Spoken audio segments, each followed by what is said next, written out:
जी का आदरपूर्वक धन्यवाद करता हूं। आदरणीय राष्ट्रपति जी का अभिनंदन करता हूं।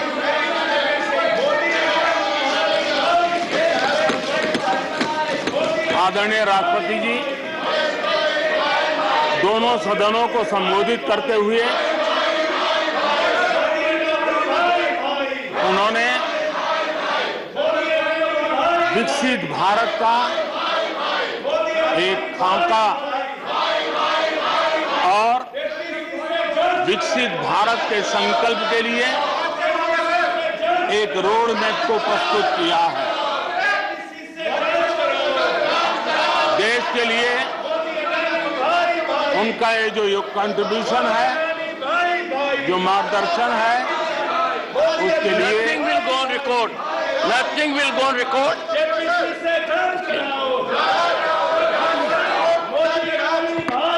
Honorable members, honorable members, honorable members, take your seat. Honorable members, honorable members, honorable members, take your seat. I call upon honorable members to observe decorum and take your seats. Honorable members,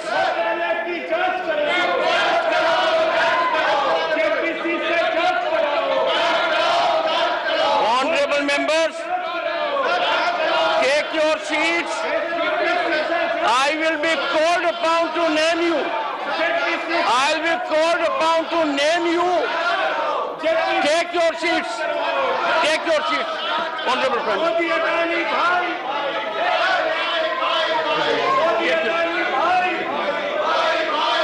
Honorable Prime Minister. Nothing will go on record except the Honorable Prime Minister's address. आदरणीय सभापति जी, मैं उन सभी सदस्यों का भी आभार व्यक्त करता हूं जिन्होंने इस चर्चा में भाग लिया, अपनी कल्पना के अनुसार चर्चा को विस्तार देने का प्रयास भी किया और इसलिए मैं सदन में हिस्सा लेने और चर्चा में हिस्सा लेने वाले सभी आदरणीय सदस्यों का धन्यवाद करता हूं। आदरणीय सभापति जी, ये सदन राज्यों का सदन है। बीते दशकों में अनेक बुद्धिजीवियों ने इस सदन से देश को दिशा दी है, देश का मार्गदर्शन किया। इस सदन में अनेक साथी ऐसे हैं जो अपने व्यक्तिगत जीवन में भी बहुत कुछ सिद्धियां प्राप्त की हुई हैं, अपने व्यक्तिगत जीवन में बहुत बड़े काम भी किए हुए हैं और इसलिए इस सदन में जो भी बात होती है उस बात को देश बहुत गंभीरता से सुनता है और देश उसे बहुत गंभीरता से लेता है। लेकिन आदरणीय सभापति जी, ये भी दुर्भाग्यपूर्ण है, इतने महत्वपूर्ण सदन में कुछ लोगों का व्यवहार, कुछ लोगों की वाणी न सिर्फ सदन को लेकिन देश को निराश करने वाली रही।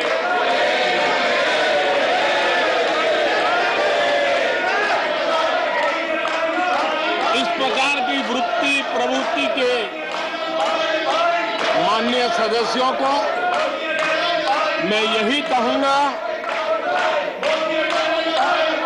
कीचड़ उसके पास था कीचड़, उसके पास था, मेरे पास गुलाल।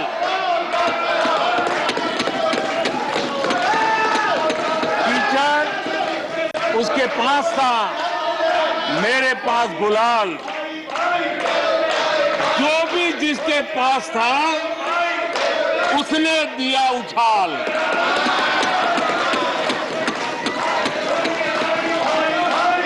और अच्छाई है,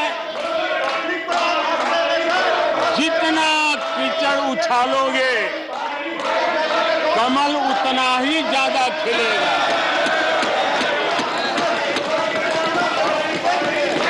और इसलिए कमल खिलाने में आपका प्रत्यक्ष परोक्ष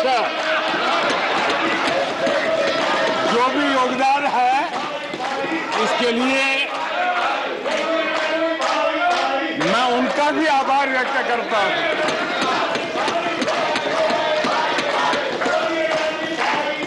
आदरणीय सभापति जी, कल विपक्ष के हमारे वरिष्ठ साथी आदरणीय खड़गे जी ने कहा कि हमने 60 साल में मजबूत बुनियाद बना रहे, ऐसा कल आपने कहा। और उनकी शिकायत थी कि बुनियाद तो हमने बनाई और क्रेडिट मोदी ले रहा है। लेकिन आदरणीय सभापति जी, 2014 में आकर के जब मैंने बारीकी से चीजों को बड़ी गहराई से देखने का प्रयास किया, फर्स्ट हैंड इंफॉर्मेशन लेने का प्रयास किया, तो मुझे नजर आया कि 60 साल कांग्रेस के परिवार ने, हो सकता है उनका इरादा मजबूत नींव बनाने का हो, मैं उस पर कोई टिप्पणी करना नहीं चाहता, लेकिन 2014 के बाद आकर के मैंने देखा कि उन्होंने गड्ढे ही गड्ढे कर दिए थे। उनका इरादा नींव का होगा, लेकिन उन्होंने गड्ढे ही गड्ढे कर दिए थे। और आदरणीय सभापति जी, जब वो गड्ढे खोद रहे थे, 6-6 दशक बर्बाद कर दिए थे, उस समय दुनिया के छोटे छोटे देश भी सफलता के शिखरों को छू रहे थे, आगे बढ़ रहे थे।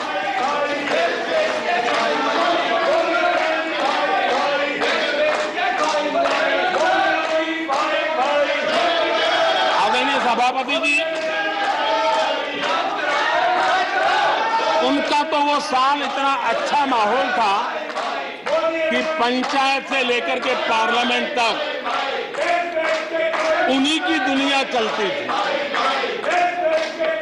इतना देश भी अनेक आशा अपेक्षाओं के साथ आंख बंद करके उनका समर्थन करता था। लेकिन उन्होंने इस प्रकार की कार्यशैली विकसित की, इस प्रकार का कल्चर विकसित किया कि जिसके कारण वे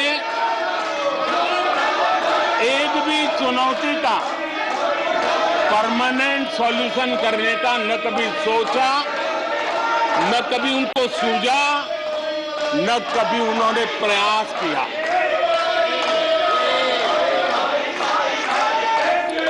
वे बहुत हो हल्ला हो जाता था तो चीजों को छू लेते थे,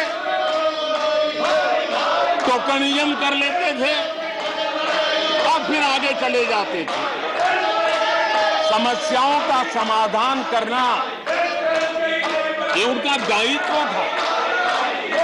देश की जनता समस्याओं से जूझ रही थी, देश की जनता देख रही थी कि समस्या का समाधान कितना बड़ा लाभ कर सकता है, लेकिन उनकी प्रायोरिटीज अलग थी, उनके इरादे अलग थे और उसके कारण किसी भी बात का परमानेंट सॉल्यूशन का प्रयास नहीं किया।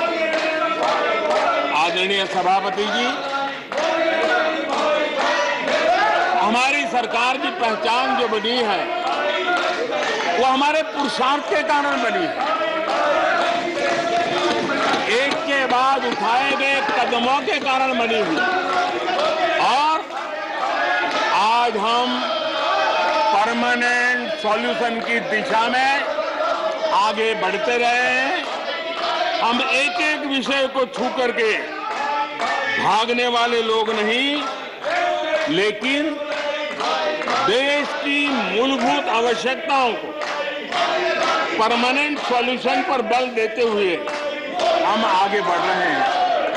आदरणीय सभापति जी, अगर मैं पानी का ही उदाहरण लूं तो वो जमाना था कि किसी गांव में एक हैंडपंप लगा दिया तो हफ्ते भर उसका उत्सव मनाया जाता था और उस टोकनिज्म से पानी का काम किया करके गाड़ी चलाई जाती थी। कल यहाँ गुजरात का जिक्र कर रहे थे, आप हैरान होंगे, सबसे ज्यादा सीटों से जीतने का उनका जो गौरव था, वैसे एक मुख्यमंत्री एक शहर में पानी की टंकी का उद्घाटन करने गए थे और वो फ्रंट पेज पर हेडलाइन न्यूज था। यानी समस्याओं का टोकनिज्म क्या होता है, कैसे टाला जाता है, ये कल्चर देश ने देखा है। हमने भी पानी की समस्या को सुलझाने के लिए रास्ते अपनाए। हमने जल संरक्षण, जल सिंचन हर पहलू पर ध्यान दिया। हमने कैच द रेन अभियान से जनता को जोड़ा। इतना ही नहीं, आजादी के पहले से अब तक हम सरकार में आने तब तक सिर्फ 3 करोड़ घरों तक नल से जल मिलता था। आदरणीय सभापति जी, पिछले 3-4 साल में आज 11 करोड़ घरों को नल से जल मिल रहा है। भारत पानी की समस्या जो हर परिवार की समस्या होती है, जीवन में उसके बिना चल नहीं सकता और भविष्य के संभावनाओं को भी देखते हुए हमने उसके समाधान के रास्ते चुने। आदरणीय सभापति जी, मैं एक और विषय पर भी जाना चाहता हूं। Empowerment of common people. बैंकों का राष्ट्रीयकरण हुआ था, इस बात से हुआ था कि गरीबों को बैंकों का अधिकार मिले, ऐसी बहानेबाजी की गई थी। लेकिन इस बैंक देश के आधे से अधिक लोग बैंक से दरवाजे तक नहीं पहुंच पाए। हमने परमानेंट सॉल्यूशन निकाला और जनधन अकाउंट का अभियान चलाया, बैंकों को मोटिवेट किया, ऑन बोर्ड लिया। पिछले 9 साल में ही 48 करोड़ जनधन बैंक खाते खोले गए। इसमें 32 करोड़ बैंक खाते ग्रामीण और कस्बों में हुए हैं। यानी देश के गांव तक प्रगति की मिसाल को ले जाने का प्रयास हुआ। कल खड़गे जी शिकायत कर रहे थे कि मोदी जी बार बार मेरे चुनावी क्षेत्र में आते हैं। वो कह रहे थे मोदी जी कलबुर्गी आ जाते हैं। मैं जरा खड़गे जी को कहना चाहता हूं, मैं आता हूं उसकी शिकायत करने से पहले ये भी तो देखो कि कर्नाटका में 1,70,00,000 जनधन बैंक अकाउंट खुले हैं। इतना ही नहीं, उन्हीं के इलाके में कलबुर्गी में 8 लाख से ज्यादा जनधन खाते खुले हैं। अब सभापति जी बताइए, इतने बैंक के खाते खुल जाए, इतना एम्पावरमेंट हो जाए, लोग इतने जागरूक हो जाए और किसी का इतने सालों के बाद खाता बंद हो जाए तो उनकी पीड़ा मैं समझ सकता हूं। और बार बार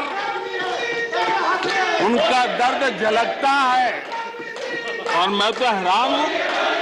कभी कभी यहां तक कह देते हैं कि एक दलित को हरा दिया। अरे भाई, उसी इलाके की जनता जनार्दन है, उसने दूसरे दलित को जीता दिया। अब आपको जनता नकार दे रही है, आपको हटा रही है, आपका खाता बंद कर रही है और आप रोना यहां रो रहे हो। आदरणीय सभापति जी,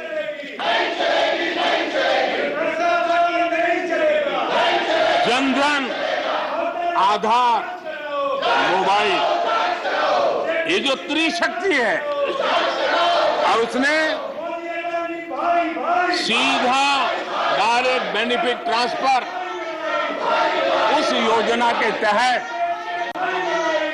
पिछले कुछ वर्षों में 27 लाख करोड़ रुपया इस देश के नागरिकों के बैंक खातों में ट्रांसफर किया, हितधारकों के खातों में ट्रांसफर किया है। और मुझे खुशी है कि डायरेक्ट बेनिफिट ट्रांसफर, ये टेक्नोलॉजी का उपयोग करने के कारण इस देश के 2 लाख करोड़ रुपए से ज्यादा पैसे जो किसी इकोसिस्टम के गलत हाथों में जाता था, वो बच गया है। देश की बहुत बड़ी सेवा की है। और मैं जानता हूं, जिस इकोसिस्टम के नागरिकों को, चेले चपाटों को जो 2 लाख करोड़ की ऐसी फायदे मिलते रहते थे, उनका चिल्लाना भी बहुत स्वाभाविक है।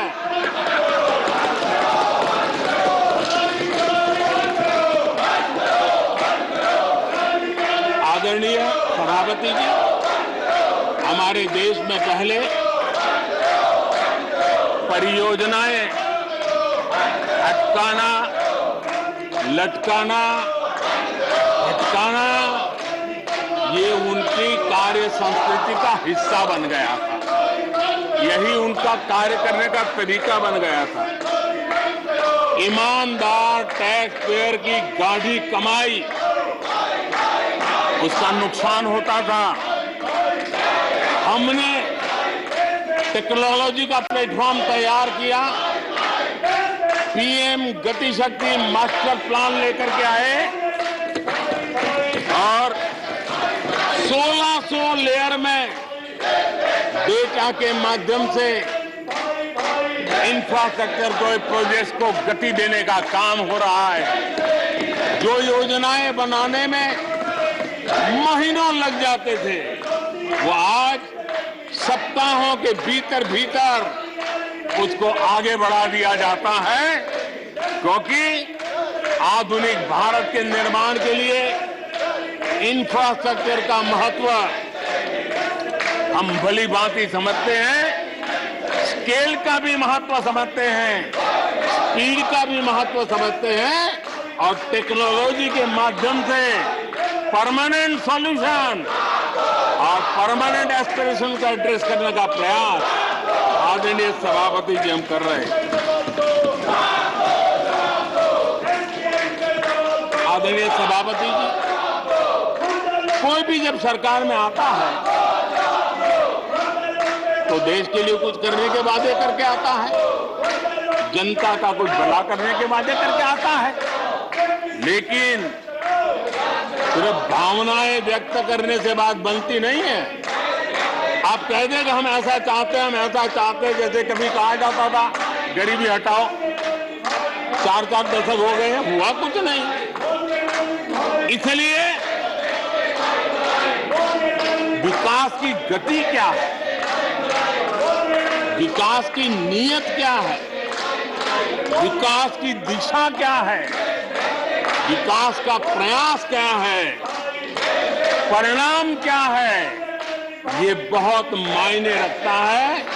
सिर्फ आप कहते रहे कि हम भी कुछ करते थे, इतने से बात बनती नहीं है। आदरणीय सभापति जी,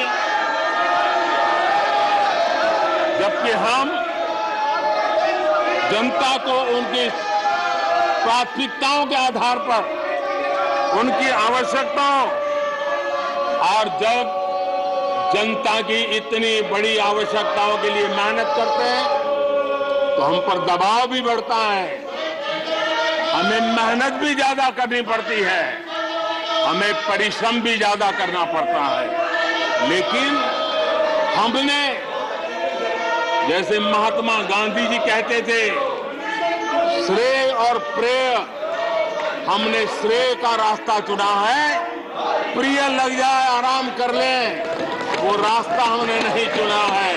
मेहनत करनी पड़ेगी तो करेंगे, दिन रात खपाना पड़ेगा तो खपाएंगे, लेकिन जनता जनार्दन के एस्पिरेशन को चोट नहीं पहुंचने देंगे और उसके एस्पिरेशन सिद्धियों में परिवर्तित हो जाए और देश विकास की यात्रा को पार करे, इसके लिए हम काम करते रहेंगे। इन सपनों को लेकर के चलने वाले हम लोग हैं और हमने वो करके दिखाया। आदरणीय सभापति जी, अब आप देखिए, देश आजाद हुआ तब से 2014 तक 14 करोड़ एलपीजी कनेक्शन थे और लोगों की मांग भी थी। लोग सांसदों के पास जाते थे कि हमें एलपीजी कनेक्शन मिल जाए, और उस समय 14 करोड़ घरों में था, डिमांड भी कम थी, प्रेशर भी कम था, आपको गैस लाने के लिए खर्चा भी नहीं करना पड़ता था, आपको गैस पहुंचाने के लिए व्यवस्था, आप भी मजे में, चलती भी गाड़ी, काम होता नहीं था, लोग इंतजार करते रहते थे। लेकिन हमने सामने से होकर के तय किया कि हर घर को एलपीजी कनेक्शन देंगे। हमें मालूम था कि हम कर रहे हैं, हमें मेहनत करनी पड़ेगी, हमें मालूम था हमें धन खर्च करना पड़ेगा, हमें मालूम था हमें दुनिया भर से गैस लाना पड़ेगा। ये सब दबाव की संभावना जानने के बावजूद भी हमारी प्राथमिकता मेरे देश का नागरिक था, हमारी प्राथमिकता हमारे देश के सामान्य लोग थे, और इसलिए हमने 32 करोड़ से ज्यादा परिवारों के पास गैस कनेक्शन पहुंचाए। नया इंफ्रास्ट्रक्चर खड़ा करना पड़ा, धन खर्चना पड़ा।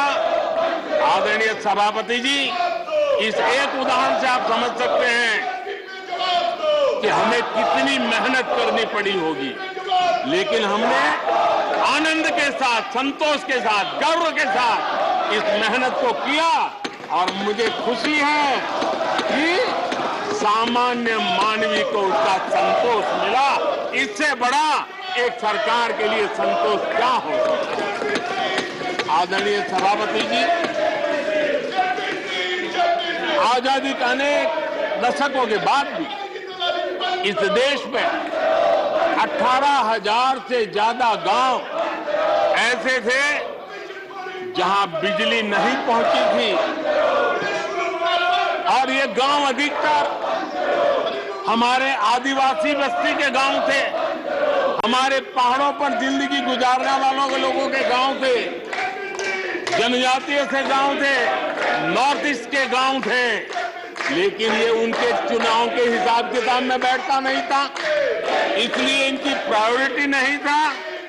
हम जानते थे ये कठिन काम इन्होंने छोड़ दिए हैं। हमने कहा हम तो मक्खन पे लकीर करने वाले नहीं, पत्थर पे लकीर करने वाले लोग हैं। हम इस चुनौती को भी उठाएंगे, हम इस चुनौती को भी उठाएंगे और हमने हर गांव में बिजली पहुंचाने का संकल्प उठाया। समय सीमा में 18,000 गांवों में बिजली पहुंचाई और उस चुनौतीपूर्ण काम करने के पीछे गांवों में एक नई जिंदगी की अनुभूति हुई। उनका विकास तो हुआ, लेकिन सबसे बड़ी बात हुई देश की व्यवस्था पर उनका विश्वास बढ़ा। और विश्वास बहुत बड़ी ताकत होती है। जब देश के नागरिकों का विश्वास बनता है तब वो लाखों करोड़ों गुना एक सामर्थ्य में परिवर्तित हो जाता है। वो विश्वास हमने जीता है और हमने मेहनत की, हमें मेहनत पड़ी, लेकिन मुझे खुशी है उन दूर दराज के गांवों को आजादी के इतने सालों के बाद नई आशा की किरण दिखाई दी, संतोष का भाव प्रकट हुआ और वो आशीर्वाद आज हमें मिल रहे हैं। आदरणीय सभापति जी, पहले की सरकारों में कुछ घंटे बिजली आती थी, कहने को तो लगता था बिजली आ गई, गांव के बीच में खंभा डाल दिया तो हर साल उसकी संवत्सरी मनाते थे, फलानी तारीख को खंभा डाला गया था, बिजली तो आती नहीं थी। आज बिजली पहुंची इतना ही नहीं, औसत हमारे देश में 22 घंटे बिजली देने के प्रयास में हम सफल हुए। हमें इस काम के लिए नई ट्रांसमिशन लाइनें लगानी पड़ी, हमें नए ऊर्जा उत्पादन के लिए काम करना पड़ा, हमने सौर ऊर्जा की ओर जाना पड़ा, हमें रिन्यूएबल एनर्जी का नए क्षेत्र खोजने पड़े। हमने लोगों को उनके भाग्य पर नहीं छोड़ दिया, राजनीतिक फायदे घाटे की बात नहीं सोची।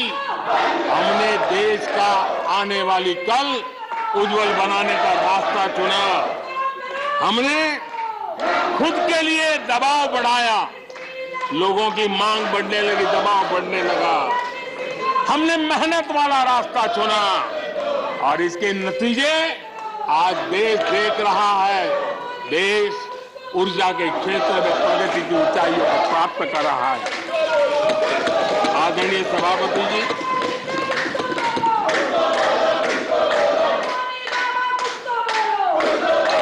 हमने आजादी के अमृत काल में एक बहुत बड़ा हिम्मत भरा कदम उठाया। मैं जानता हूं ये आसान नहीं है, हमें बहुत मेहनत करनी पड़ेगी और वो रास्ता हमने चुना है सैचुरेशन का। हर योजना के जो लाभार्थी हैं 100% लाभ कैसे पहुंचे, 100% लाभार्थियों को लाभ पहुंचे, बिना रोक टोक के लाभ पहुंचे। और मैं कहता हूं अगर सच्चा पंथ निरपेक्षता है तो यही है, सच्चा सेक्युलरिज्म है तो यही है। और सरकार उस राह पर बड़ी ईमानदारी के साथ चल पड़ी है। अमृत काल में हमने सैचुरेशन का संकल्प लिया है। 100% लाभार्थियों तक पहुंचने का भाजपा एनडीए सरकार का ये संकल्प है। आदरणीय सभापति जी, ये 100% वाली बात, ये सैचुरेशन वाली बात देश की अनेक समस्याओं का समाधान तो है ही। उस नागरिक की समस्याओं का समाधान इतना ही नहीं है, देश की समस्याओं का समाधान है। एक ऐसी नई कार्य संस्कृति को लेकर के हम आ रहे हैं जो देश में मेरा तेरा अपना पराया, उन सारे भेदों को मिटाने वाला रास्ता है सैचुरेशन वाला हम लेकर के आए। सैचुरेशन तक पहुंचने का मतलब होता है भेदभाव की सारी गुंजाइशें खत्म करना। जब डिस्क्रिमिनेशन रहता है तब करप्शन को भी संभावना मिलती है। कोई कहेगा मुझे जल्दी दो, तो कहता है इतना दोगे तो दूंगा, लेकिन 100% जाना है तो उसको विश्वास होता है भले इस महीने मुझे नहीं पहुंचा, 3 महीने के बाद पहुंचेगा, लेकिन पहुंचेगा, विश्वास बढ़ता है। ये तुष्टीकरण की आशंकाओं को समाप्त कर देता है। फलानी जाति को मिलेगा, फलाने परिवार को मिलेगा, फलाने गांव को मिलेगा, फलानी बिरादरी को मिलेगा, फलाने पंथ संप्रदाय वालों को मिलेगा, ये सारी तुष्टीकरण की आशंकाओं को खत्म कर देता है। स्वार्थ के आधार पर लाभ पहुंचाने की प्रवृत्ति को पूरी तरह खत्म कर देता है और समाज के आखिरी व्यक्ति को, जो आखिरी पंक्ति में खड़ा हुआ व्यक्ति है, और महात्मा गांधी जिसकी हमेशा वकालत करते थे, उसके अधिकारों की रक्षा इसके अंदर समाहित होती है और हम उसको सुनिश्चित करते हैं। और सबका साथ सबका विकास, ये मतलब यही है कि 100% उनके हकों को पहुंचाना। जब सरकार की मशीनरी का लक्ष्य हर पात्र व्यक्ति तक पहुंचने का हो तो भेदभाव पक्षपात टिक ही नहीं सकता। इसलिए हमारा ये 100% सेवा अभियान सोशल जस्टिस, सामाजिक न्याय, इसका बहुत बड़ा सशक्त माध्यम है। यही सामाजिक न्याय की असली गारंटी है। यही सच्ची पंथ निरपेक्षता है, यही सच्चा सेकुलरिज्म है। हम देश को विकास का ये मॉडल दे रहे हैं जिसमें हितधारक सबको उनके हक मिले। देश हमारे साथ है। कांग्रेस को बार बार देश नकार रहा है, लेकिन कांग्रेस और उसके साथी अपनी साजिशों से बाज नहीं आते हैं और जनता ये देख भी रही है और उनको हर मौके पर सजा भी देती रही।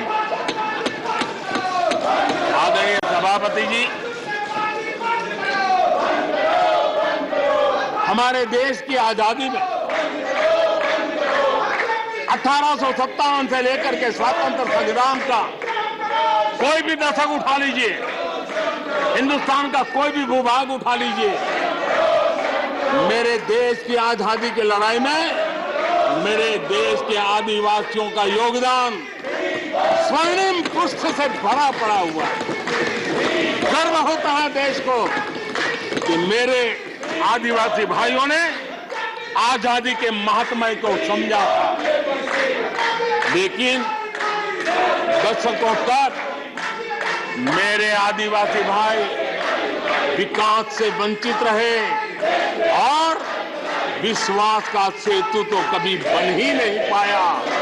आशंकाओं से भरी हुई व्यवस्था बनी और उन नौजवानों के मन में बार बार सरकारों के लिए सवाल उठते चले गए, लेकिन उन्होंने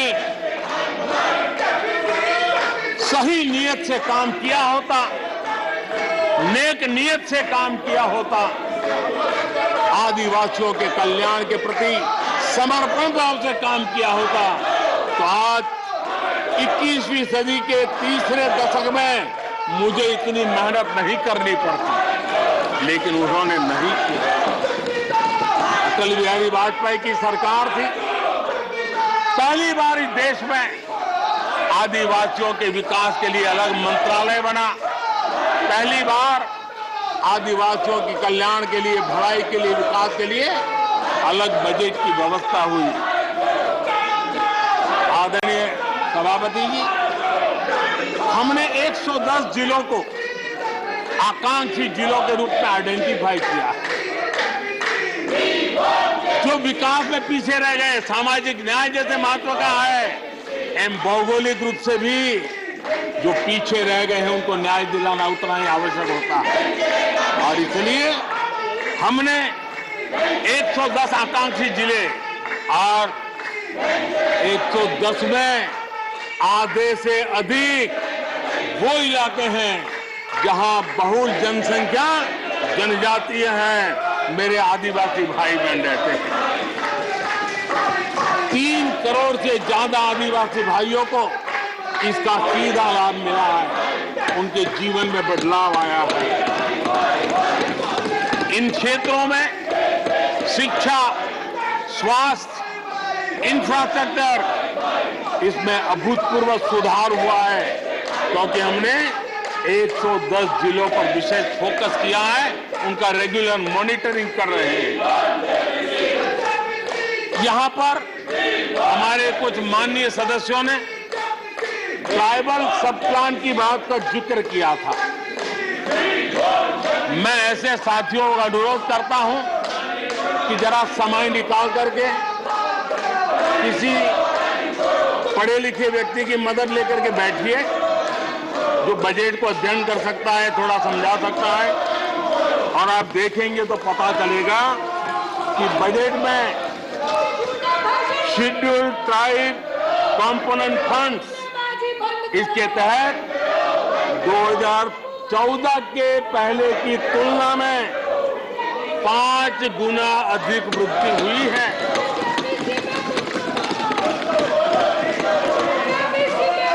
आदरणीय सभापति जी, 2014 के पहले जब उनकी सरकार थी, तब एलोकेशन 20-25 हजार करोड़ रुपए के आसपास रहता था। बहुत पुरानी बात नहीं है, सिर्फ 20-25 हजार करोड़ रुपए। आज यहां आकर के गीत गा रहे हैं। हमने आकर के इस वर्ष 1,20,000 करोड़ का प्रावधान किया। हमने बीते 9 वर्षों में हमारे आदिवासी, हमारे जनजातीय भाई बहनों के उज्जवल भविष्य के लिए और बच्चों के उज्जवल भविष्य के लिए 500 नए एकलव्य मॉडल स्कूल स्वीकृत किए हैं, और ये 4 गुना ज्यादा बढ़ोतरी है। इतना ही नहीं, स्कूलों में टीचर, स्टाफ, इस बार हमने 38,000 नए लोगों के रिक्रूटमेंट का, हमने भर्ती का इस बजट में प्रावधान किया। आदिवासियों के कल्याण के लिए समर्पित हमारी सरकार ने, मैं जरा आपको फॉरेस्ट राइट एक्ट की बात की तरफ ले जाना चाहता हूं। आदरणीय सभापति जी, देश आजाद होने से लेकर हमारे आने से पहले, 2014 के पहले, आदिवासी परिवारों को 14 लाख जमीन के पट्टे दिए गए। पिछले 7-8 वर्षों में हमने 7 लाख नए पट्टे दिए। यह अभूतपूर्व काम हुआ है। हमारे आने से पहले 23,000 सामुदायिक पट्टे दिए गए थे, 23,000। हमारे आने के बाद 80,000 से अधिक सामुदायिक पट्टे दिए गए हैं। लिप सिंपैथी बता करके आदिवासियों की भावनाओं के साथ खेलने के बजाय अगर कुछ किया होता तो आज मुझे इतनी मेहनत न करनी पड़ती और ये काम पहले आराम से हो जाता, लेकिन ये उनकी प्रायोरिटी में नहीं था। आदरणीय सभापति जी, इनकी अर्थनीति, उनकी समाज नीति, उनकी राजनीति वोट बैंक के आधार पर ही चलती रही। और उसके कारण समाज की जो बेसिक ताकत होती है, स्वरोजगार के कारण देश की आर्थिक गतिविधि बढ़ाने वाला जो सामर्थ्य होता है, इन्होंने हमेशा नजरअंदाज कर दिया। उनको वो इतने छोटे लगते थे, इतने बिखरे हुए लगते थे, तो उसका उनको कोई मूल्य ही नहीं था। जो छोटे छोटे काम में जुड़े हुए, जो स्वरोजगार के ऊपर समाज पर बोझ बने बिना समाज में कुछ न कुछ वैल्यू एडिशन करते हैं, उनके प्रति दुर्लक्ष्य किया गया।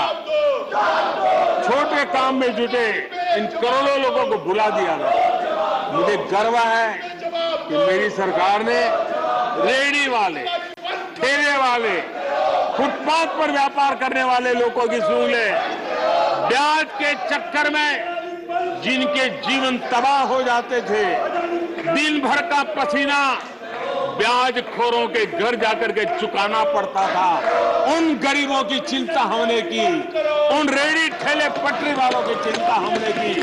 और आदरणीय सभापति जी, हमने इतना ही नहीं, हमारे विश्वकर्मा समुदाय जो समाज निर्माण के अंदर एक भूमिका देते हैं, जो अपने हाथ से औजार की मदद से कुछ न कुछ सृजन करते रहते हैं, समाज की आवश्यकताओं की बहुत बड़ी मात्रा में पूर्ति करते हैं। चाहे हमारा बंजारा समुदाय हो, चाहे हमारे गुमंत जाति के लोग हैं, हमने उनकी चिंता करने का काम किया है।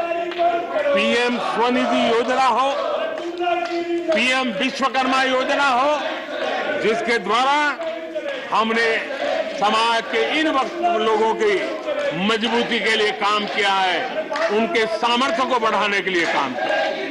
आदरणीय सभापति जी, आप तो स्वयं किसान पुत्र हैं। इस देश के किसानों के साथ क्या बीती है, ऊपर के कुछ एक वर्ग को संभाल लेना और उन्हीं से अपनी राजनीति चलाए रखना, यही सिलसिला चला। इस देश की कृषि की सच्ची ताकत छोटे किसानों में है। 1 एकड़ 2 एकड़ भूमि का वो बड़ा मुश्किल से 80-85% इस देश का ये वर्ग है। इन छोटे किसान उपेक्षित थे, उनकी आवाज कोई सुनने वाला नहीं था। हमारी सरकार ने छोटे किसानों पर ध्यान केंद्रित किया, छोटे किसानों को फॉर्मल बैंकिंग के साथ जोड़ा। आज साल में 3 बार सीधे पीएम किसान सम्मान निधि छोटे किसान के खाते में जमा होती है। इतना ही नहीं, हमने पशुपालकों को भी बैंकों से जोड़ा, हमने मछुआरों को बैंकों से जोड़ा और उनको ब्याज में रियायत दे करके उनके आर्थिक सामर्थ्य को बढ़ाया, ताकि वो अपना व्यवसाय विकसित कर सके, अपने क्रॉप पैटर्न को बदल सके, अपने उत्पादित किए हुए माल को रोक करके उचित दाम मिलने पर बाजार में ले जा सके, उस दिशा में हमने काम किया। आदरणीय सभापति जी, हम जानते हैं हमारे देश के बहुत सारे किसान ऐसे हैं कि जो बरसाती पानी पर उनको गुजारा करना पड़ता है। सिंचाई की व्यवस्था ये पिछली सरकारों ने की नहीं। हमने और देखा है कि ये छोटे किसान पानी बरसाती के भरोसे जीने वाले, मोटे अनाज की खेती करते हैं, पानी होता नहीं है। ये मोटे अनाज की खेती करने वाले किसानों को हमने विशेष स्थान दिया। हमने यूएन को लिखा कि मिलेट ईयर मनाइए, दुनिया में भारत के मोटे अनाज की एक ब्रांडिंग बने, मार्केटिंग बने और उसके सुविचारित रूप से अब उस मोटे अनाज को श्री अन्न के रूप में, जैसे श्रीफल का महात्मा है, वैसे ही श्री अन्न का महात्मा बने और छोटे किसान जो पैदावार करते हैं उनको उचित दाम मिले, ग्लोबल मार्केट मिले, देश में क्रॉप पैटर्न में परिवर्तन आए। और इतना ही नहीं, ये मिलेट सुपर फूड है, पोषण के लिए बहुत बड़ी ताकत है। हमारे देश के नई पीढ़ी को पोषण की समस्या के समाधान में भी ये काम आए, जो मेरे छोटे किसान को भी मजबूत करेगा। हमने फर्टिलाइजर में भी अनेक नए विकल्प डेवलप किए हैं, उसका भी लाभ मिल रहा है। आदरणीय सभापति जी,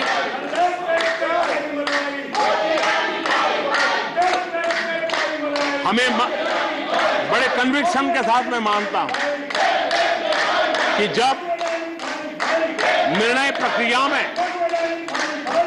माताओं बहनों की भागीदारी बढ़ती है तो परिणाम अच्छे मिलते हैं, जल्दी मिलते हैं और निर्धारित लक्ष्य को प्राप्त करने वाले होते हैं।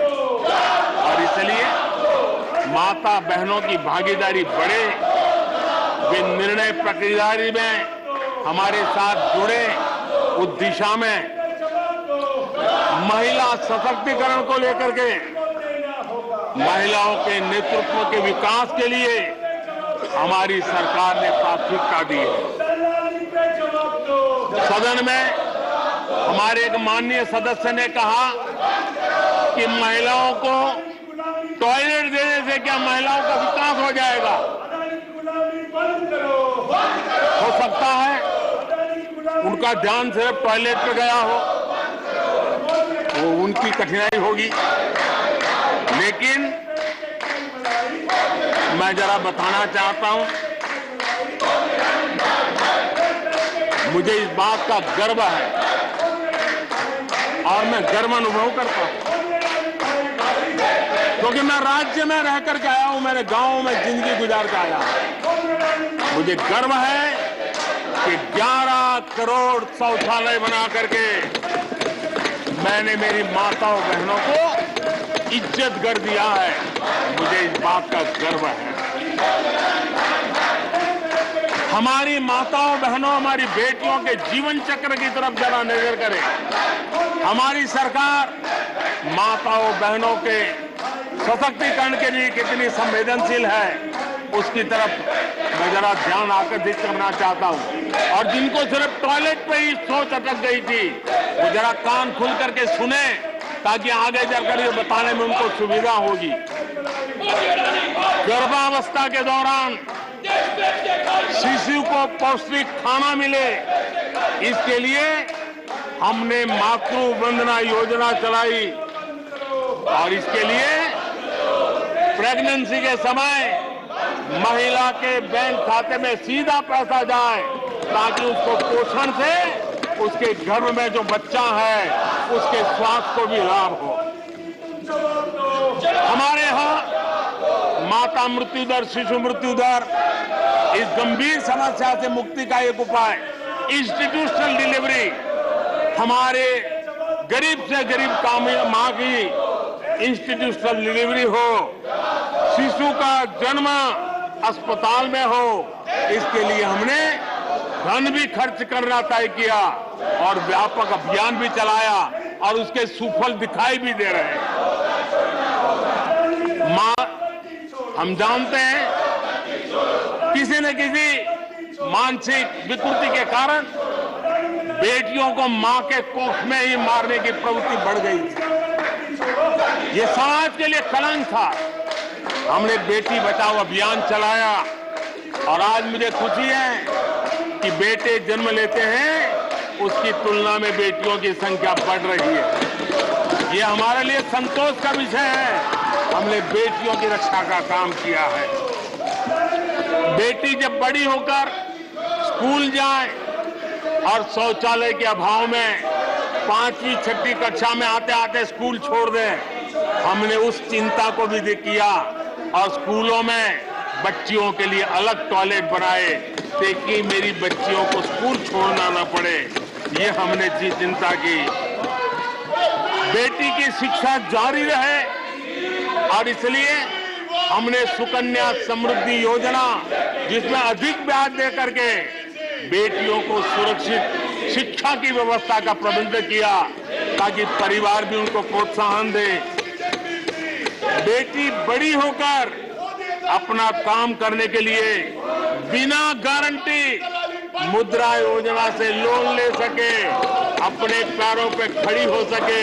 और मुझे खुशी है कि मुद्रा योजना के लाभार्थियों में 70% हमारी माताएं बेटियां हैं। हमने ये काम किया है। मां बनने के बाद भी नौकरी जारी रख सके, इसके लिए मातृत्व अवकाश में हमने वृद्धि की है, वो डेवलप कंट्रियों से भी कभी कभी ज्यादा है। ये काम हमने किया है। बेटियों के लिए हमने सैनिक स्कूल खोल दिए हैं। आदरणीय सभापति जी, आप तो स्वयं सैनिक स्कूल के विद्यार्थी रहे हैं, बेटियों को वहां एंट्री नहीं थी, वो काम भी हमने कर दिया। आज सैनिक स्कूलों में मेरी बेटियां पढ़ रही हैं। इतना ही नहीं, हमारी बेटियां अबला नहीं सबला है। वो सेना में जाना चाहती है, अफसर बनना चाहती है। हमने हमारी बेटियों को सेना के दरवाजे भी खोल दिए हैं। और आज गर्व होता है सियाचिन में मेरे देश की कोई बेटी मां भारती की रक्षा करने के लिए तैनात होती है। बेटी को गांव में कमाई के अवसर मिले, और इसके लिए हमने विमेन सेल्फ हेल्प ग्रुप, उसको एक नई ताकत दी, वैल्यू एडिशन किया, और बैंकों से मिलने वाली उनकी रकम में बहुत बड़ा इजाफा किया। और इसलिए वो भी हमने उनकी प्रगति के लिए हमारी माताओं, बेटियों को, बहनों को लकड़ी के धुएं से जिंदगी में मुसीबतें झेलनी न पड़े, इसलिए हमने उज्ज्वला योजना से गैस का कनेक्शन दिया। हमारी माताओं, बहनों को, बेटियों को पीने का पानी के लिए जूझना न पड़े, 2-2, 4-4 किलोमीटर तक जाना न पड़े। हमने नल से घर तक पानी पहुंचाने का अभियान चलाया, ताकि मेरी माताओं, बेटों को, बेटियों को, बहनों को, बेटियों को अंधेरे में गुजारा न करना पड़े। इसलिए हमने सौभाग्य योजना से ऐसे गरीब परिवारों तक बिजली पहुंचाई। बेटी, मां, बहन कितनी ही गंभीर बीमारी हो, लेकिन कभी बताती नहीं है। उसको चिंता रहती है कि कहीं बच्चों पे कर्ज हो जाएगा, परिवार पर बोझ हो जाएगा, वो पीड़ा सहती है, लेकिन अपने बच्चों को अपनी बीमारी के विषय में नहीं बताती है।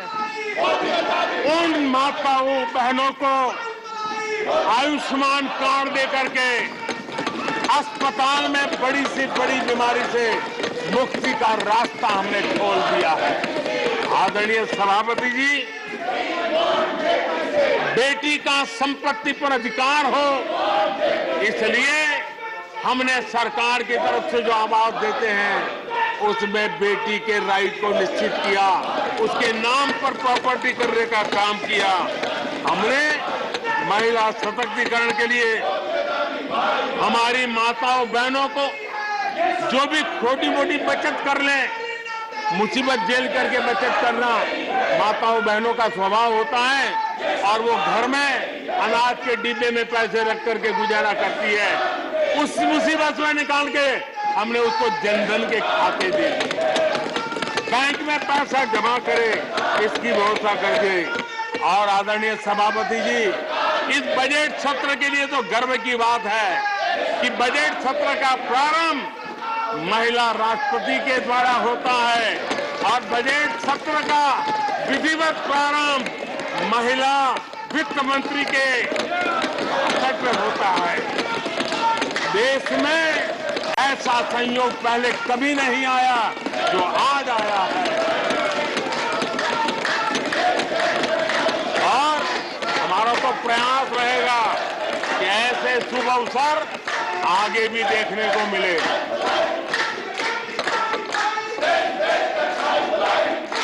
आदरणीय सभापति जी, जब देश को आधुनिक होना है, नए संकल्पों को पार करना है, तो हम साइंस और टेक्नोलॉजी के सामर्थ्य को नकार नहीं सकते। साइंस और टेक्नोलॉजी के महात्मा को हमारी सरकार भली भांति समझती है, लेकिन हम टुकड़ों में नहीं सोचते, हम टोकनिज्म में नहीं सोचते हैं। हम साइंस और टेक्नोलॉजी की तरफ से देश को आगे बढ़ाने के लिए हर दिशा में काम कर रहे हैं, सार्वत्रिक प्रयास कर रहे हैं, अनेकविध इनिशिएटिव ले रहे हैं। और इसलिए बचपन में साइंटिफिक टेम्परामेंट डेवलप करने के लिए अटल टिंकरिंग लैब, ये वैज्ञानिक सोच के निर्माण के लिए स्कूल के लेवल पर बच्चों को हमने अवसर दिया। उससे थोड़ा आगे निकले, बच्चा कुछ करना शुरू कर ले, तो हमने अटल इंक्यूबेशन सेंटर खड़े किए, ताकि कुछ अगर अच्छी प्रगति की है तो उसको वो वायुमंडल मिले, ताकि वो टेक्नोलॉजी में कन्वर्ट करने के लिए वो खोज, वो इनोवेशन काम आ जाए। इसके लिए हमने विज्ञान की इस प्रगति का परिणाम, हमने नीतियां बदली। स्पेस के क्षेत्र में अब प्राइवेट भागीदारी का हमने सपना पूरा किया, और मुझे खुशी है मेरे देश के नौजवान आज प्राइवेट सैटेलाइट छोड़ने की ताकत रखते हैं। ये साइंस एंड टेक्नोलॉजी। आज स्टार्टअप की दुनिया जो मूलतः साइंस और टेक्नोलॉजी से जुड़ी हुई है, उसमें यूनिकॉर्न की संख्या में आज हम दुनिया में तीसरे नंबर पर पहुंच गए हैं। आदरणीय सभापति जी, आज ये देश गर्व करेगा कि सर्वाधिक पेटेंट इनोवेशन और दुनिया के बाजार में टिकता है पेटेंट, ये सबसे अधिक पेटेंट रजिस्टर करने में आज मेरे देश के नौजवान आगे आ रहे हैं। आदरणीय सभापति जी, आधार की ताकत क्या होती है वो हमारी सरकार ने आके दिखा दिया, और आधार से जुड़े हुए जो विद्वान लोग हैं उन्होंने भी कहा है कि आधार के महत्व को, टेक्नोलॉजी के महत्व को 2014 के बाद समझा गया, और उसके कारण वो मेहनत अब रंग ला रही है। हमने देखा है कोविड के काल में कोविन प्लेटफॉर्म 200 करोड़ वैक्सीनेशन और सर्टिफिकेट कोविन का आपके मोबाइल पर विदिन ए सेकंड आ जाता है। लेकिन दुनिया को अचंभा तब हुआ कि भारत अपनी वैक्सीन लेकर के आ गया है कोविड में। दुनिया के लोग अपनी वैक्सीन, हमारे यहाँ कोई बहुत बड़ा मार्केट था, बेचने के लिए भांति भांति के प्रेशर करते थे, आर्टिकल लिखे जाते थे, टीवी में इंटरव्यू दिए जाते थे, सेमिनार किए जाते थे। इतना ही नहीं, मेरे देश के वैज्ञानिकों को बदनाम करने के लिए, उनको नीचा दिखाने के लिए कल तक प्रयास चले, कल तक प्रयास चले, कल तक प्रयास चले। और मेरे ही देश के वैज्ञानिकों ने आज दुनिया में जिसको स्वीकृति मिली है इसी वैक्सीन से, मेरे देशवासियों का ही नहीं 150 देशों के लोगों की आवश्यकताओं को पूरी किया जाता है। ये विज्ञान के विरोधी लोग, ये टेक्नोलॉजी के विरोधी लोग,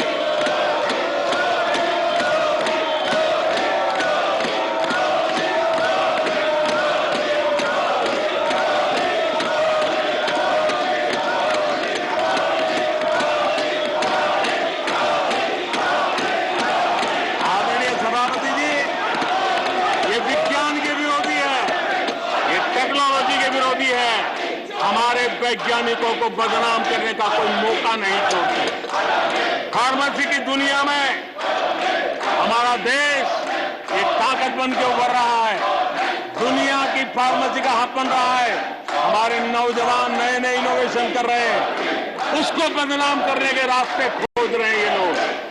उनको देश की चिंता नहीं है, अपने राजनीतिक उठापटक की चिंता है। ये दुर्भाग्य है देश का। आदरणीय सभापति जी, आज मैं बाली में था। G20 देश के समूह डिजिटल इंडिया इसको समझने के लिए लालायित रहते थे। सक्सेस को पूरी दुनिया ने प्रभावित किया है। डिजिटल लेन देन में आज हिंदुस्तान दुनिया का लीडर बना हुआ है। आदरणीय सभापति जी, हमें खुशी है आज 100 करोड़ से ज्यादा मोबाइल फोन मेरे देशवासियों के हाथ में है। आदरणीय सभापति जी, एक समय था हम मोबाइल इंपोर्ट करते थे। आज गर्व है मेरा देश मोबाइल एक्सपोर्ट कर रहा है। 5G हो, AI हो, IoT हो, उस तकनीक को आज देश बहुत तेज गति से अपना रहा है, उसका विस्तार कर रहा है। ड्रोन, इसका इस्तेमाल सामान्य जीवन में हो, सामान्य नागरिक की भलाई हो। हमने पॉलिसी में वो बदलाव किया और दवाइयां दूर सुदूर इलाकों में ड्रोन से पहुंचाने का काम आज मेरे देश में हो रहा है। साइंस और टेक्नोलॉजी के महत्व को आज खेत में मेरा किसान ड्रोन की ट्रेनिंग लेकर के खेती में ड्रोन का क्या उपयोग हो, आज मेरे गांव में दिखाई दे रहा है। जियो स्पेशल सेक्टर में हमने दरवाजे खोल दिए। ड्रोन के लिए एक पूरा नया विकास का विस्तार करने का अवसर हमने कर दिया।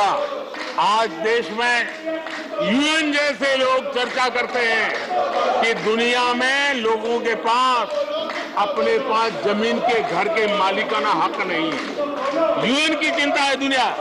भारत ने ड्रोन की मदद से, स्वामित्व योजना से गांव में, घरों में उसका नक्शा और मालिकी हक देने का काम किया है। उसको कोर्ट कचहरी के चक्करों से और कभी घर बंद हो, कोई आकर के कब्जा कर न ले, सुरक्षा का एहसास दिया है। हमने टेक्नोलॉजी का भरपूर प्रयास कॉमन मैन के लिए करने की दिशा में सफलता पाई है। आज देश टेक्नोलॉजी के क्षेत्र आधुनिक विकसित भारत के सपने में उसका महत्व है और इसलिए ह्यूमन रिसोर्स डेवलपमेंट, इनोवेशन, इसका महत्व बहुत है। और इसलिए दुनिया की एकमात्र फॉरेंसिक साइंस यूनिवर्सिटी हमारे देश में है। हमने गति शक्ति यूनिवर्सिटी बना करके इंफ्रास्ट्रक्चर की दुनिया में एक नई पहल की है। हमने एनर्जी यूनिवर्सिटी बना करके आज देश रिन्यूएबल एनर्जी के क्षेत्र में एक नया जंप लगाए। अभी से हमारे नौजवान तैयार हो, उस दिशा में हम कर रहे हैं। हमारे देश में टेक्नोक्रेट की तरफ, इंजीनियर्स की तरफ, साइंस की तरफ नफरत करने में कांग्रेस ने अपने शासनकाल में कोई कमी नहीं रखी है और साइंस और टेक्नोलॉजी को सम्मान देने में हमारे कार्यकाल में कोई कमी नहीं रखी है। ये हमारा रास्ता है।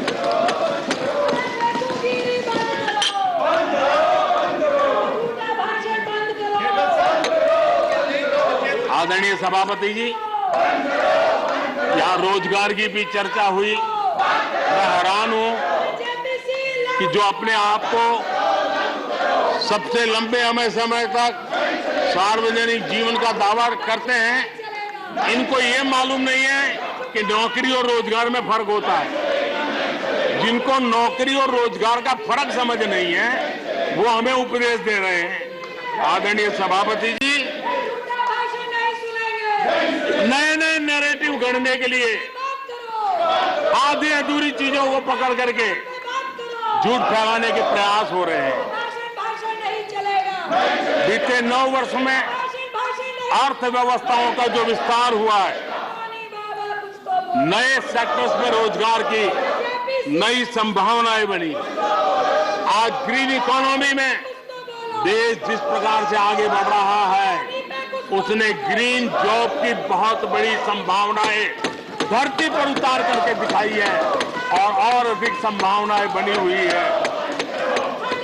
डिजिटल इंडिया के विस्तार से डिजिटल इकोनॉमी, उसका भी एक नया क्षेत्र। आज सर्विस सेक्टर में डिजिटल इंडिया एक नई बुलंदी पर है।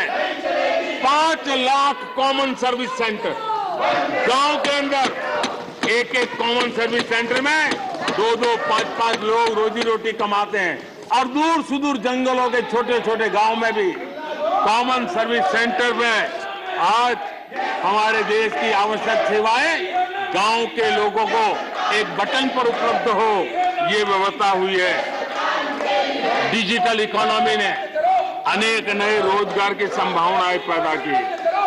आदरणीय सभापति जी, 90,000 रजिस्टर्ड स्टार्टअप, इसने भी रोजगार के नए द्वार खोले हैं। अप्रैल से नवंबर 2022 के दौरान ईपीएफओ पेरोल में 1 करोड़ से अधिक लोग जोड़े गए हैं। 1 करोड़ से अधिक लोग। आदरणीय सभापति जी,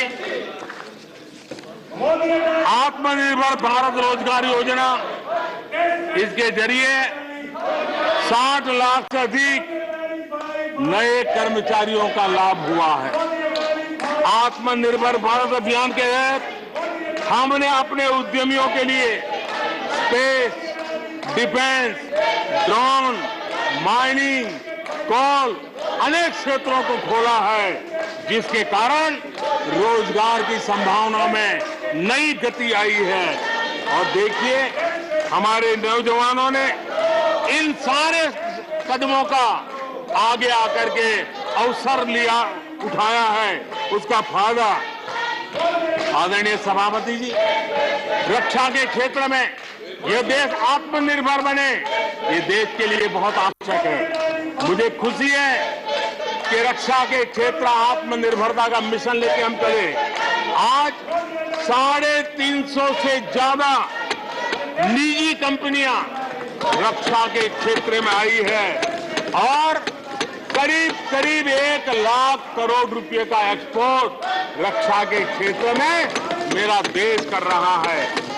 और अभूतपूर्व रोजगार इस क्षेत्र में भी पैदा हुए हैं। आदरणीय सभापति जी, रिटेल से लेकर के टूरिज्म तक हर सेक्टर का विस्तार हुआ है। खादी और ग्रामोद्योग, महात्मा गांधी के साथ जो व्यवस्था जुड़ी हुई है, खादी ग्रामोद्योग को भी डुबो दिया था। आजादी के बाद सर्वाधिक खादी ग्रामोद्योग के रिकॉर्ड तोड़ने का काम हमारे कालखंड में हुआ है। आदरणीय सभापति जी, इंफ्रास्ट्रक्चर में हो रहा रिकॉर्ड निवेश, चाहे रेल का काम होता हो, रोड का काम होता हो, पोर्ट का काम होता हो, एयरपोर्ट का काम होता हो, प्रधानमंत्री ग्राम सड़क योजनाएं बनती हो, ये सारे इंफ्रास्ट्रक्चर के काम, उसके लिए जो मटेरियल लगता है, उस इंडस्ट्री में रोजगार की संभावनाएं बढ़ी है।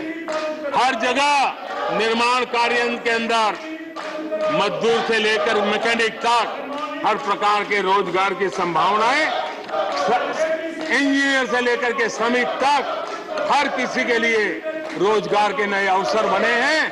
और उसी के कारण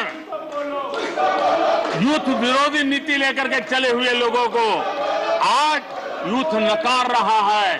और यूथ के भलाई के लिए हम जिन नीतियों को लेकर के चल रहे हैं, इसको आज देश स्वीकार कर रहा है। आदरणीय सभापति जी, यहां भी ये भी कहा गया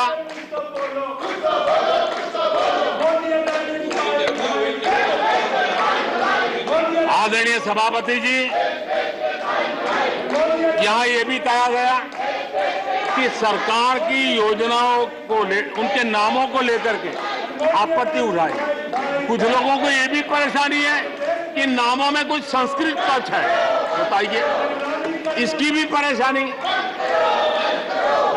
आदरणीय सभापति जी, मैंने किसी अखबार में पढ़ा था, मैं कोई वेरीफाई तो नहीं किया है, और रिपोर्ट कह रही थी 600 जितनी सरकारी योजनाएं सिर्फ गांधी नेहरू परिवार के नाम पे है।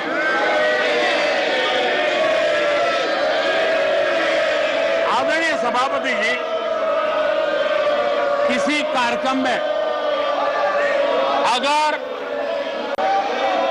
नेहरू जी के नाम का उल्लेख नहीं हुआ तो कुछ लोगों के बाल खड़े हो जाते हैं, उनका लहू एकदम गर्म हो जाता कि नेहरू जी का नाम क्यों नहीं दिया। आदरणीय सभापति जी, मैं बहुत आश्चर्य होता है कि चलो भाई, हमसे कभी छूट जाता होगा नेहरू जी का नाम, और छूट जाता होता होगा हम ठीक भी कर लेंगे क्योंकि वो देश के पहले प्रधानमंत्री थे। लेकिन मुझे ये समझ नहीं आता है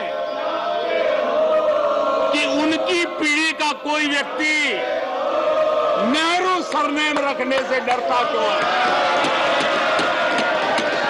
क्या शर्मिंदगी है नेहरू सरनेम रखने से? क्या शर्मिंदगी है?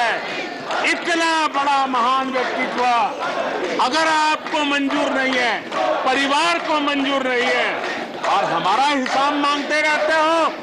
आदरणीय सभापति जी,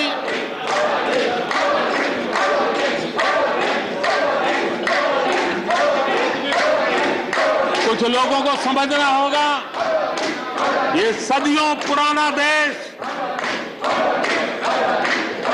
सामान्य मानवी के पसीने और पुरुषार्थ से बना हुआ देश, जन जन की पीढ़ियों की परंपरा से बना हुआ देश है। ये देश किसी परिवार की जागीर नहीं है। हमने मेजर ध्यानचंद जी का नाम पर खेल रत्न का पुरस्कार कर दिया। अंडमान में नेताजी सुभाष के नाम पर, स्वराज के नाम पर हमने द्वीपों का नामकरण किया। हमें गर्व हो रहा है। नेताजी सुभाष बोस के योगदान के लिए देश गर्व करता है, हम गर्व करते हैं। इतना ही नहीं, जो लोग आए दिन हमारे देश की सेना को नीचा दिखाने का मौका नहीं छोड़ते, हमने इन द्वीपों को परमवीर चक्र प्राप्त करने वाले सेनानियों के नाम कर दिया। आने वाली सदियों तक कोई हिमालय की चोटी एक एवरेस्ट व्यक्ति के नाम पर एवरेस्ट बन गई। मेरे द्वीप समूह, मेरे परमवीर चक्र विजेता, मेरे देश के सेनानियों के नाम कर दिया। ये हमारी श्रद्धा है, ये हमारी भक्ति है, और उसको लेकर के हम चलते हैं। आदरणीय और इससे आपको तकलीफ है और तकलीफ व्यक्त भी हो रही है। हर एक की तकलीफ व्यक्त करने के रास्ते अलग होंगे। हमारा रास्ता है सकारात्मक। कभी कभी अब ये सदन है, एक प्रकार से राज्यों का महात्मा है, हम पर ऐसे भी आरोप लगाए जाते हैं कि हम राज्यों को परेशान करते हैं। आदरणीय सभापति जी, मैं लंबे अरसे तक राज्य का मुख्यमंत्री रह करके आया हूं। फेडरलिज्म का क्या महत्व होता है वो भली भांति समझता है, उसको जी करके आया हूं, और इसलिए हमने कोऑपरेटिव कॉम्पिटिटिव फेडरलिज्म पर बल दिया है। आओ हम पर्दा करें, हम आगे बढ़े, हम सहयोग करें, हम आगे बढ़े, उस दिशा में हम चले हैं। हमने हमारी नीतियों में नेशनल प्रोग्रेस का भी ध्यान रखा है और रीजनल एस्पिरेशन को भी एड्रेस किया है। National progress and regional aspiration, इसका परफेक्ट कॉम्बिनेशन हमारी नीतियों में दिखा है, क्योंकि हम सब मिलकर के 2047 तक एक विकसित भारत का सपना पूरा करने के लिए चल पड़े हैं। लेकिन जो लोग आज विपक्ष में बैठे हैं, उन्होंने तो राज्यों के अधिकारों की धज्जियां उड़ा दी। जरा मैं कच्चा चिट्ठा आज खोलना चाहता हूं।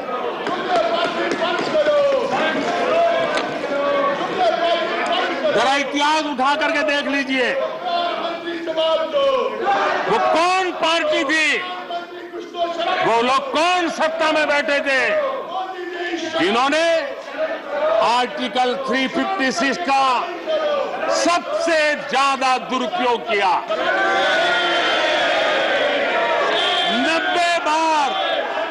90 बार चुनी हुई सरकारों को गिरा दिया। कौन है वो? कौन है जिन्होंने किया? कौन है जिन्होंने किया? कौन है जिन्होंने किया? इतना ही नहीं सभापति जी, एक प्रधानमंत्री ने आर्टिकल 356 का 50 बार उपयोग किया, आधी सेंचुरी कर दी। वो नाम है श्रीमती इंदिरा गांधी का। 50 बार सरकारों को गिरा दिया। केरल में आज जो लोग इनके साथ खड़े हैं, जरा याद कर लीजिए, थोड़ा बार माइक लगा दीजिए। केरल में वामपंथी सरकार चुनी गई, जिसे पंडित नेहरू पसंद नहीं करते थे। कुछ ही कालखंड के अंदर चुनी हुई पहली सरकार को गढ़ते थे। आज आप वहां खड़े हैं, आपके साथ क्या हुआ था जरा याद कीजिए। आदरणीय सभापति जी, जरा डीएमके के मित्रों को भी बताता हूं, तमिलनाडु में एमजीआर और करुणानिधि जैसे दिग्गजों की सरकारें, उन सरकारों को भी इन्हीं कांग्रेस वालों ने बर्खास्त कर दिया।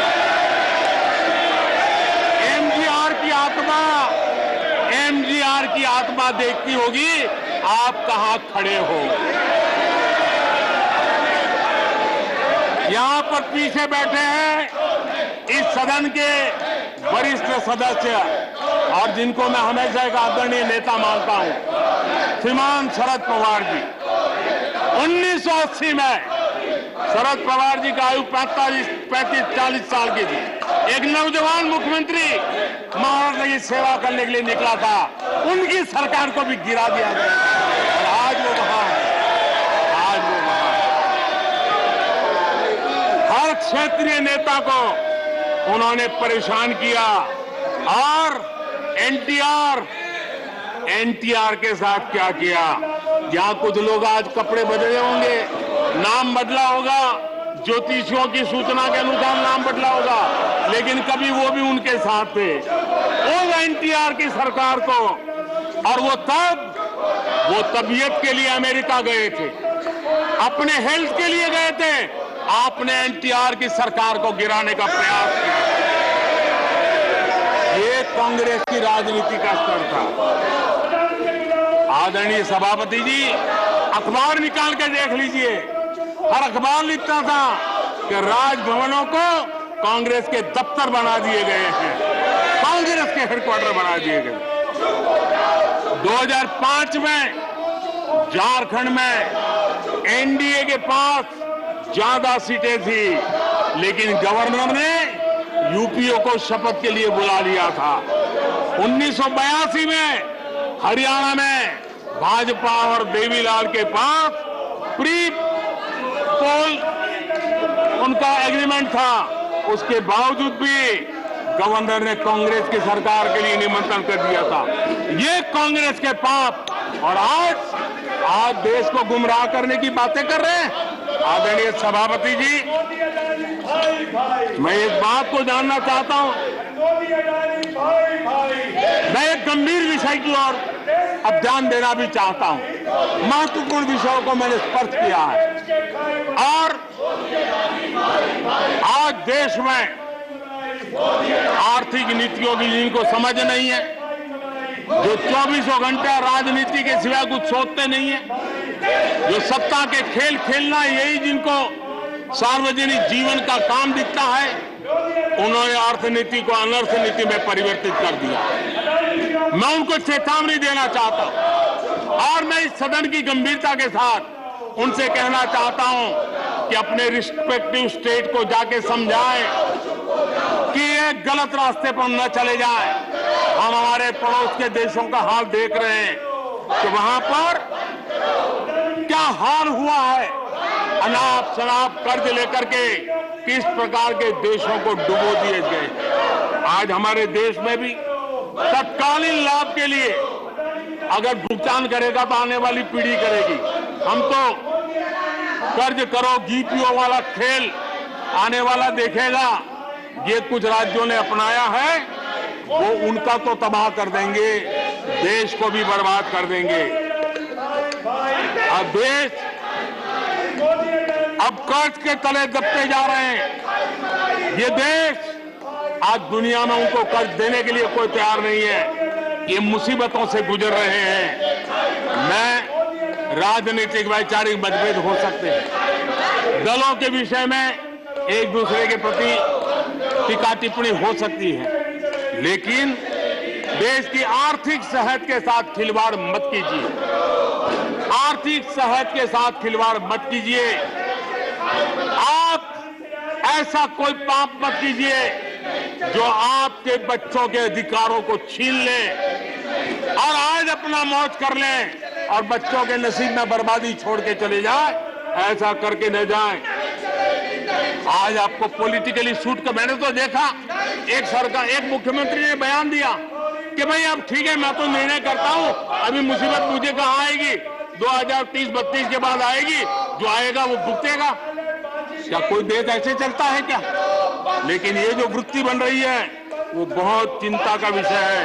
आदरणीय सभापति जी, देश की आर्थिक सेहत के लिए राज्यों ने भी अपनी आर्थिक सेहत के संबंध में डिसिप्लिन का रास्ता चुनना पड़ेगा और तभी जाकर के वे राज्य भी इस विकास की यात्रा का लाभ ले पाएंगे और उनके राज्यों के नागरिकों का भला करने में हमें भी सुविधा हो जाएगी, ताकि हम उन तक लाभ पहुंचाना चाहते हैं। आदरणीय सभापति जी, 2047 में ये देश विकसित भारत बने, ये हम सबका संकल्प है।